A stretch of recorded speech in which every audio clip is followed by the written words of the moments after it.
What's up, everyone? Jumping on real quick.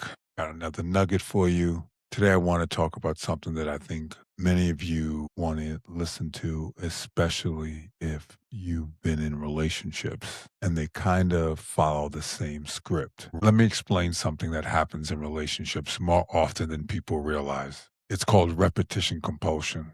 That's a psychological term that basically means this: we tend to repeat emotional patterns from our past, even when those patterns hurt us. Why do we do this? Because human beings are drawn to what feels familiar. Our early relationships with our parents, our caregivers, or important people growing up teach us what connection feels like.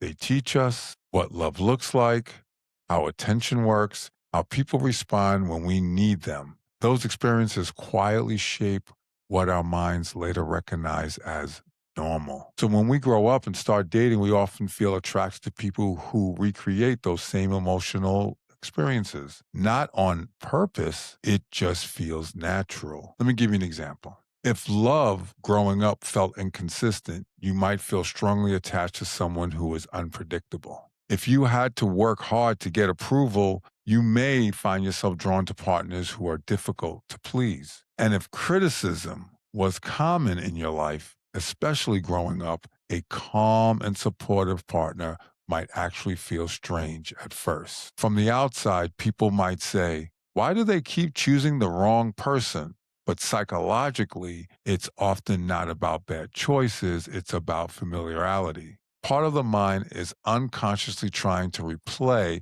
an old situation and finally get a better outcome. Almost like saying, maybe this time it'll work. The problem is that if we don't recognize the pattern, we keep repeating it. Real change begins when we start to notice the pattern.